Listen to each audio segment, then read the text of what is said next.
Assalamualaikum warahmatullahi wabarakatuh. Sabahul khair. Apa kabar anak-anakku semuanya?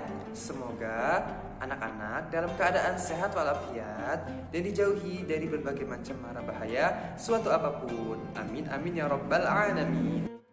Nah, hari ini kembali lagi bersama Bapak dalam pembelajaran pendidikan agama Islam. Semoga anak-anak sudah mandi, sudah sarapan, sudah melaksanakan sholat duha, dan juga sudah murojaah. Baik anak-anak, sebelum kita melaksanakan pembelajaran pada hari ini, mari kita berdoa terlebih dahulu. Berdoa dimulai. Bismillahirrahmanirrahim.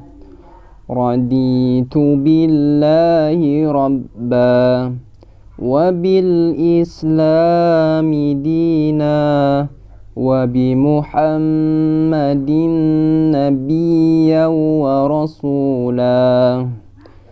Rabbi zidni ilma warzuqni fahma. Amin ya rabbal alamin. Baik anak-anak, pada pertemuan minggu lalu kita sudah belajar tentang materi kisah keteladanan Nabi Yahya alaihissalam.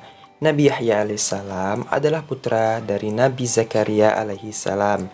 Nabi Yahya alaihissalam adalah seorang anak yang akan Nabi Zakaria alaihissalam dapatkan.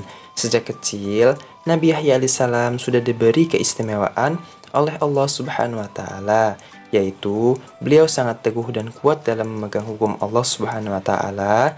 Kemudian beliau sangat sabar, ramah, tekun, beribadah dan patuh kepada orang tuanya. Nah, pada pertemuan hari ini kita akan melanjutkan materi, yaitu materi KD 3.8, yaitu tentang kisah keteladanan Nabi Isa alaihi salam. Tujuannya, semoga solih dan soliha mampu memahami kisah keteladanan Nabi Isa alaihi salam. Anak-anak, Bunda Nabi Isa alaihi salam yang bernama Maryam terkenal dengan ketaatan dan kemuliaannya dalam menjaga kehormatan. Maryam sangat taat dalam beribadah kepada Allah dan menjaga kesucian dirinya di mihrab. Mihrab merupakan sebuah tempat yang tertutup, dan di sanalah beliau fokus beribadah kepada Allah. Tiba-tiba, suatu hari ia dikunjungi oleh malaikat Jibril. Malaikat Jibril datang untuk memberitahu Maryam bahwa Allah akan memberi Maryam seorang anak laki-laki. Maryam merasa heran, sebab bagaimana mungkin ia bisa mengandung anak sedangkan ia tidak pernah disentuh oleh laki-laki manapun. Ia merupakan wanita yang begitu menjaga kehormatan dirinya. Lalu kemudian Maryam hamil. Hal ini membuat keluarga Maryam beserta penduduk menjauhi Maryam karena mereka berpikir bahwa Maryam telah berbuat dosa yang sungguh memalukan.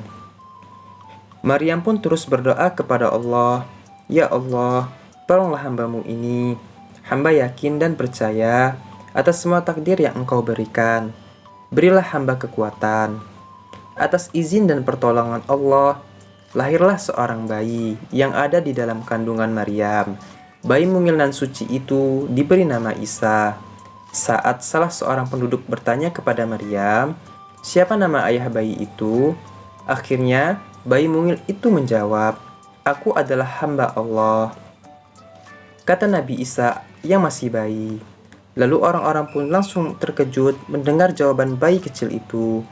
Bayi itu membuktikan bahwa Maryam adalah seorang perempuan yang suci, mengandung seorang bayi karena kehendak Allah semata. Setelah dewasa, Isa pun diangkat menjadi seorang nabi dan rasul. Isa berkata, "Sesungguhnya aku ini hamba Allah. Allah memberikan kitab suci Injil dan Allah menjadikan aku seorang nabi." Anak-anak, sebagai seorang nabi dan rasul, Isa bin Maryam juga dibekali berbagai mukjizat. Antara lain, ia dapat menciptakan burung dari tanah, dan mukjizat yang paling menakjubkan ialah ia dapat menghidupkan orang yang sudah mati. Namun, orang-orang yang melihatnya pada saat itu menyebut Nabi Isa sebagai sihir. Nabi Isa pun juga sudah menjadi panutan bagi Bani Israel. Hal ini membuat para pendeta merasa iri kepadanya. Oleh karena itu, para pendeta menghasut pihak kerajaan untuk menangkap Nabi Isa dan akan memberi hadiah yang besar jika ada orang yang membantu menangkap Nabi Isa alaihissalam. Maka pada akhirnya, Nabi Isa harus berdakwah secara diam-diam dan berpindah-pindah. Dalam dakwahnya, Nabi Isa dibantu para sahabat, yaitu Simon, Judas Iskariot, dan lain-lain. Jadi anak-anak, suatu saat salah satu sahabat Nabi Isa, yaitu Judas Iskariot, berkhianat. Ia tergoda hadiah dari kerajaan, lalu memberitahukan di mana tempat persembunyian Nabi Isa. Ketika Nabi Isa dikejar oleh pasukan kerajaan, beliau akhirnya sembunyi di goa, dan kemudian Allah mengangkatnya ke langit. Adapun Judas Iskariot yang berjalan paling depan, kemudian diserupakan wajahnya oleh Allah seperti wajah Nabi Isa. Akhirnya, Judas Iskariotlah yang malah ditangkap dan dibawa ke kerajaan. Dia diberi hukuman mati dengan cara disalib hidup-hidup.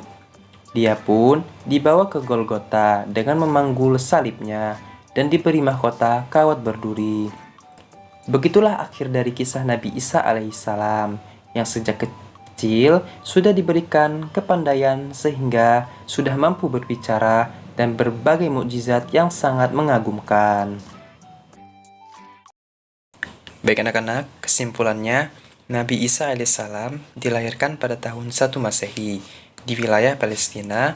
Ibunya adalah Maryam binti Imran. Nabi Isa diutus untuk memimpin Bani Israel. Kepada beliaulah kitab Injil diturunkan.